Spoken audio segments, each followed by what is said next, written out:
The Wedding Favor, Part 22. The next morning, Ella wakes up to Damien running his fingers through her hair, untangling the knots that have formed overnight. He's so focused on the task that he doesn't notice Ella opening her eyes and staring up at him.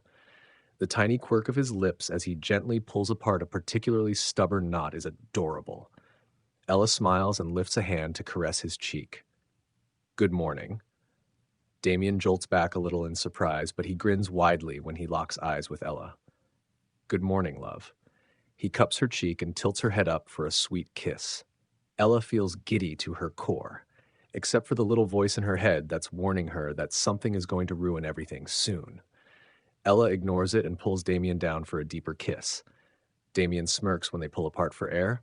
You up for round two? With a grin, Ella nods and pulls him closer. She had her fun yesterday. Now she wants to be with him again. He responds with enthusiasm. Damien's grip on her jaw tightens as he kisses her lips, their teeth clashing slightly. His closeness makes Ella's heart race, and she feels herself reacting to him. Ella gasps and pulls away a little. Damien's hand moves, resting gently on her neck. He stares at her with intense eyes as he lightly, very lightly, touches her. Ella's breathing stutters, and she feels a surge of desire. The hand leaves her neck instantly, and Damien sits up next to her. Ella whines softly and tries to pull him back, but he shakes his head. We don't actually have time for the type of games you want to play, little minx. We have a plane to catch. Ella sits up as well and huffs at him. We have 5 minutes, don't we? With a smirk, Damien kisses her lips again. Softly this time, barely there. 5 minutes don't cut it, love. After staring into her eyes for a moment longer, Damien gets out of bed and tells her to hurry.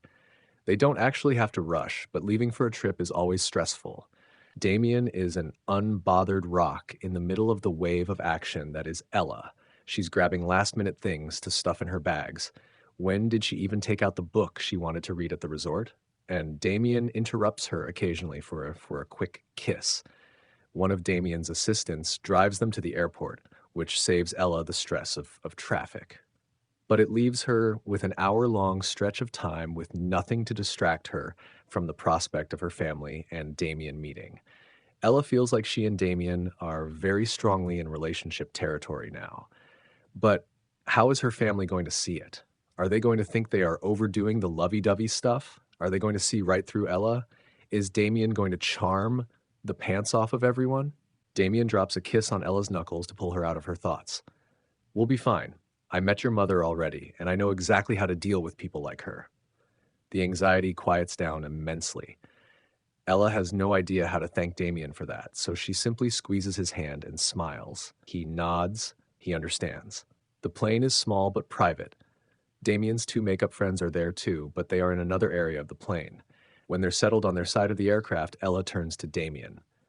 You have an area for friends on your plane? He shrugs off her incredulous tone. It's more for the supporting members of the party. Like the models and assistants, my mother has to fly around for her shows. Damien offers her a drink from the minibar, but Ella declines. It's not even light out yet. She's not drinking this early. Damien doesn't care about the time and serves himself a drink. He takes his seat across from her in a large, comfy seat and stares at her during takeoff, leaning on one elbow, fingertips running over his mouth.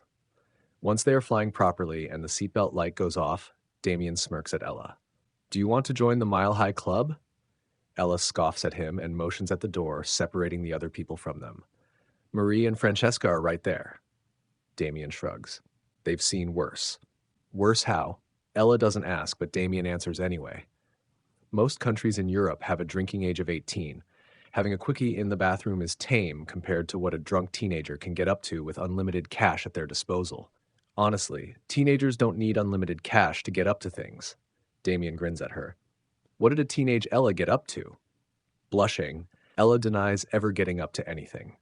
I certainly never took my parents' car for a joyride through the fields and crashed it into the only tree around for miles. Nope, wasn't me. Laughing, Damien starts drinking his glass of brown liquor.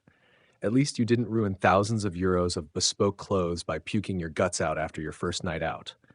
Before Ella can ask about that, her phone goes off. Ella frowns down at it. It's my boss. Why is he calling you on your day off? I don't know. He shouldn't. Ella turns away from Damien and picks up. Hi, Mr. Merchant. What? She's interrupted immediately. Where are you?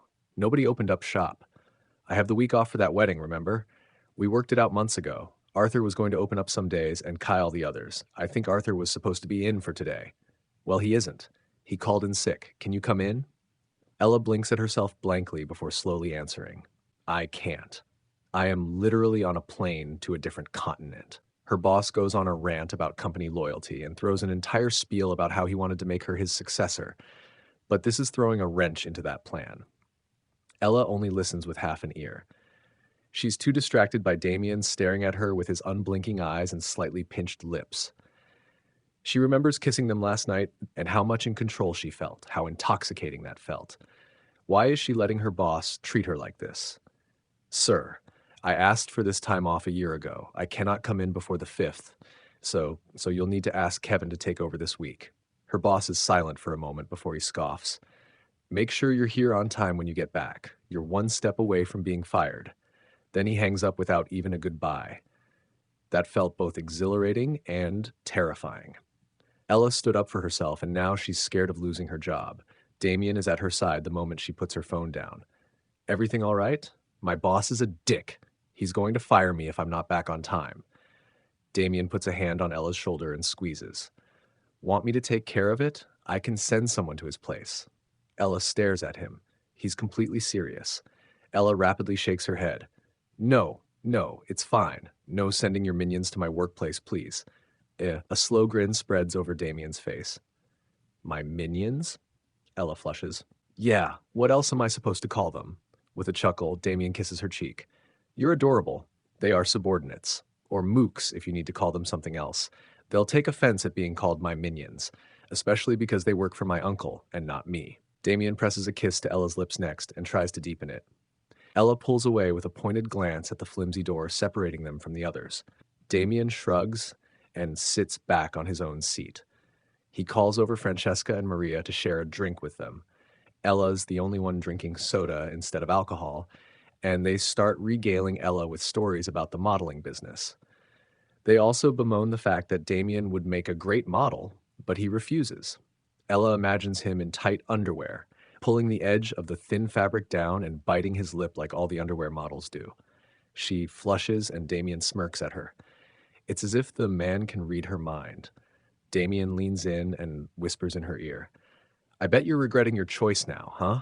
I could have shown you my modeling poses in private, but you thought it was too uncouth. You can show me later at the resort. You'll have to earn that, darling. Damien's voice has no right to be so sensual when his friends are sitting right next to him, even if he's too quiet for them to hear. Ella pushes him away with a mock glare, but Damien only grins at her fake outrage. He drops the topic in favor of regaling her with more stories of the past until it's time to get back to their seats. They land at a tiny airport near the beach, confusing Ella. Are you sure this is where we were supposed to go? I was expecting a bigger airport. I took the liberty of contacting your cousin, and my plane was small enough to land at the resort itself. Ella's eyes widen and she looks back outside. Now that he mentions it, she can see the mainland off in the distance, across miles of ocean. When she looks through the window on the other side of the plane, she has a view of a large forested hill with a set of idyllic buildings speckled along the slopes. This cuts down their travel time by a couple of hours. There's no bus ride and no ferry. They simply have to get out of the plane and walk to the resort. They have only just descended the stairs off the plane when Ella is accosted by Lucy, the bride. The moment she notices Ella, she loses her confident composure and squeals. She runs over as fast as her pencil skirt allows and hugs Ella close. Ella, it's been too long. Ella feels uncomfortable in the tight squeeze of Lucy's hug, but she knows Lucy enjoys it. She awkwardly pats her back until Lucy releases her. She leaves her hands on Ella's shoulders as she glances down at her new clothes. You look really good. She quickly scans Ella's face. Radiant even. Her grin threatens to split her face apart. This must be because of that mysterious boyfriend of yours I've heard so much about. Lucy's eyes slide towards Damien. She checks him out and nods appreciatively. She releases Ella to offer her hand to him. I'm certain everything I heard is wrong, because it all came from third parties. She gives a pointed look to Ella, and Ella groans. Her mother blabbed to Lucy. And maybe her sister did too, even if Ella hasn't spoken to her in what feels like years. What did they tell you? Lucy is distracted by Damien kissing her knuckles instead of shaking her hand. After a few moments of uncharacteristic staring, she blinks rapidly and molds her face into the aloof smile she always sports when dealing with strangers. Pleasure to meet you, Damien. She then turns back to Ella and her face softens. You know how our mothers are. Bad boy stealing the family's baby away. There's lying, there's cheating, someone is gold digger material. It's unclear which one of you is actually doing the digging. Your mother really is all over the place with her accusations. Ella rubs her brow, trying to stave off the building headache. I'm so sorry, Lucy. I'm sure you could have done without the added stress while preparing for your wedding. Lucy grins at Ella. That's all right. I had fun puzzling over what truths Aunt Maria was hiding in her gossip. But speaking of the wedding, I'm going to steal you away from your man because I need your help with something immediately. She links arms with Ella and wants to start pulling her away, but Damien stops them by putting a hand on Ella's other elbow. Are you okay with that plan, darling? Ella stares into his dark eyes. He's not trying to stop her from leaving, really. He's simply looking out for her and trying to gauge if he needs to join them or not. Ella swallows and nods. Damien smiles and gives her a sweet kiss on the forehead. I'll see you later then. Where do I go? Lucy calls for Mark, the valet. He'll point you to your rooms. Damien smiles at them and follows after Mark. Ella stares at his shapely ass as he walks away until Lucy leans in to whisper in her ear.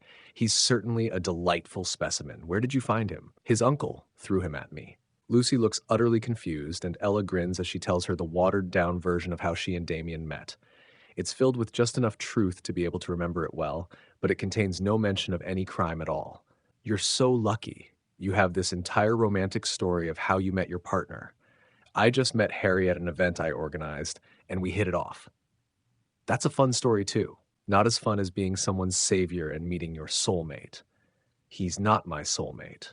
Oh, hush, I saw the way you looked at him. A sly smile spreads on Lucy's face. And I saw the way he looked at you. I'll be helping you organize your wedding soon enough. Ella scoffs and denies it. Lucy waves off her complaints and starts talking about what she actually needs from Ella. I have 2 sets of flowers for the guest rooms ready to go, but I have no idea which set is better. I don't know anything about flowers, though. Exactly. Neither do most of my guests, so you're perfect. Lucy quickens their pace. Now hurry up. The first guests will arrive at noon, and I want everything to be absolutely magnificent before they arrive.